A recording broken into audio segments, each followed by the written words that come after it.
Halo semuanya, selamat datang di channel Saat Teduh Bersama. Channel ini sengaja dibuat untuk kamu yang mungkin selama ini rindu saat teduh atau merenungkan firman Tuhan, tapi selalu gagal untuk memulainya. Atau belum selesai membaca firman Tuhan sampai habis. Sekarang, kamu bisa memulainya bersama saya.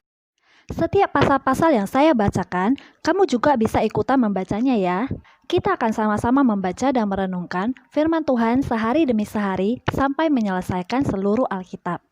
Tidak lupa juga, saya ingatkan, jika kamu ingin saat teduh bersama setiap harinya, kamu bisa tekan tombol subscribe di bawah ini, dan kamu juga bisa sharekan video ini ke teman-teman kamu, supaya mereka diberkati. Mari kita mulai saat teduh bersama dengan memperkatakan janji iman atau promise of faith sebagai langkah komitmen kita bersama. Kita baca bersama-sama ya. Dimulai dari versi bahasa Inggrisnya. Kamu sudah siap? Kita mulai. I love my Bible. I read it every day. I meditate it. I just do it. I finish it and repeat it. Saya cinta Alkitab. Saya membacanya setiap hari. Saya merenungkannya. Saya melakukannya. Saya menyelesaikan dan mengulanginya. Mari kita berdoa bersama. Haleluya, Tuhan Yesus, dimuliakanlah namamu. Datanglah kerajaanmu saat ini di sini seperti di surga. Ajari kami untuk mengerti isi hatimu. Di dalam nama Tuhan Yesus, amin. Matius pasal 17. Yesus dimuliakan di atas gunung. 6 hari kemudian Yesus membawa Petrus, Yakobus, dan Yohanes saudaranya, dan bersama-sama dengan mereka ia naik ke sebuah gunung yang tinggi. Di situ mereka sendiri saja. Lalu Yesus berubah rupa di depan mata mereka. Wajahnya bercahaya seperti matahari dan pakaiannya menjadi putih bersinar seperti terang. Maka tampak kepada mereka Musa dan Elia sedang berbicara dengan dia. Kata Petrus kepada Yesus, "Tuhan, betapa bahagianya kami berada di tempat ini. Jika engkau mau, biarlah kudirikan di sini 3 kemah. 1 untuk engkau, 1 untuk Musa, dan 1 untuk Elia." Dan tiba-tiba sedang ia berkata-kata, turunlah awan yang terang menaungi mereka, dan dari dalam awan itu terdengar suara yang berkata, "Inilah anak yang kukasihi, kepadanyalah aku berkenan, dengarkanlah dia." Mendengar itu tersungkurlah murid-muridnya dan mereka sangat ketakutan. Lalu Yesus datang kepada mereka dan menyentuh mereka sambil berkata, "Berdirilah, jangan takut." Dan ketika mereka mengangkat kepala, mereka tidak melihat seorang pun kecuali Yesus seorang diri. Pada waktu mereka turun dari gunung itu, Yesus berpesan kepada mereka, "Jangan kamu ceritakan penglihatan itu kepada seorang pun sebelum Anak Manusia dibangkitkan dari antara orang mati." Lalu murid-muridnya bertanya kepadanya, "Kalau demikian, mengapa ahli-ahli Taurat berkata bahwa Elia harus datang dahulu?"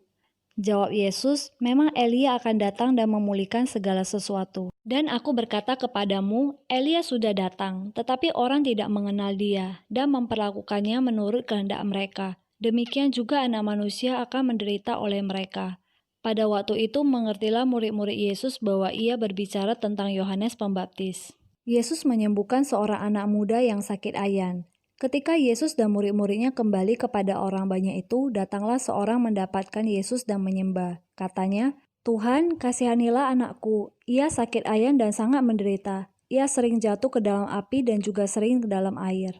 Aku sudah membawanya kepada murid-muridmu, tetapi mereka tidak dapat menyembuhkannya." Maka kata Yesus, "Hai kamu angkatan yang tidak percaya dan yang sesat, berapa lama lagi aku harus tinggal di antara kamu? Berapa lama lagi aku harus sabar terhadap kamu? Bawalah anak itu kemari."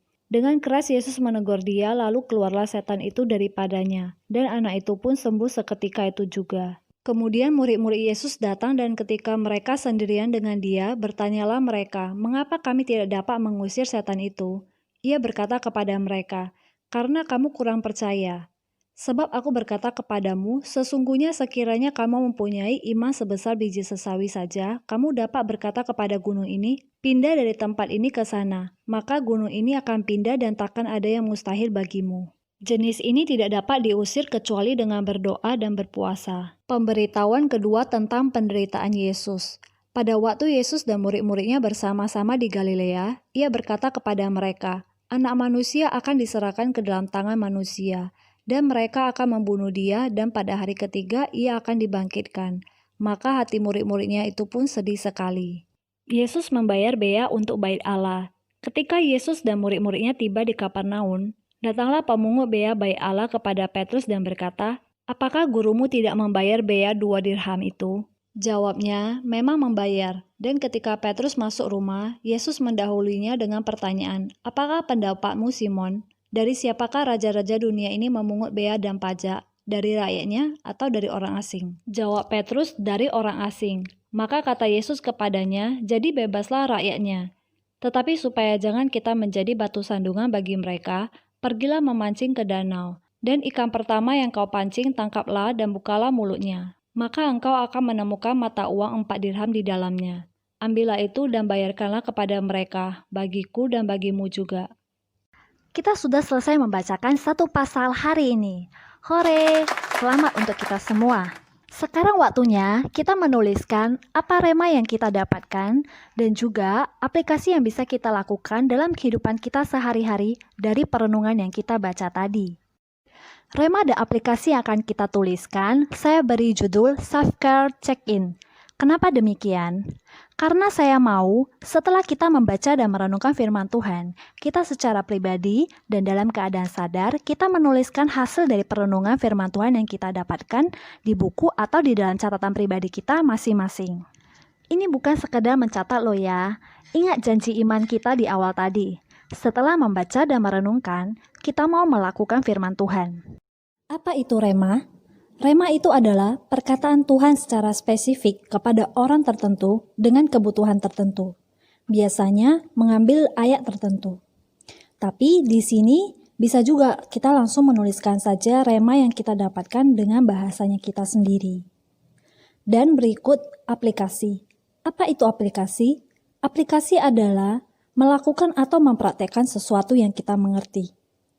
Jadi di sini, sesuatu yang mau kita lakukan, cukup tuliskan satu saja. Kalau bisa sejelas atau sedetail mungkin, apa yang mau kita lakukan atau kita ubah dari rema yang kita dapat.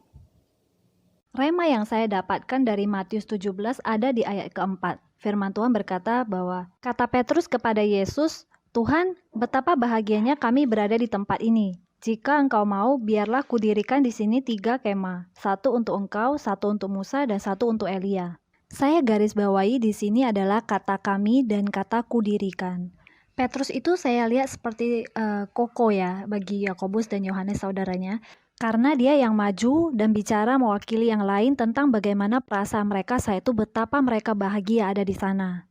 Dan Petrus pun berinisiatif untuk melakukan sesuatu yaitu mendirikan 3 kemah. Petrus enggak ngomong yang lain tapi di sini dia ngomong tentang dirinya sendiri.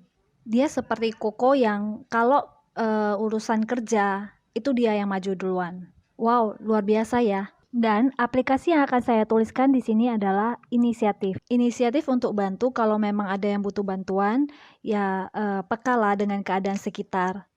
Apa nih rema dan aplikasi yang kamu dapatkan? Rema dan aplikasi dari kamu bisa tuliskan di dalam kolom komentar di bawah ini ya, agar saya dan teman-teman yang lain bisa diberkati. Mari kita akhiri perenungan hari ini dengan doa.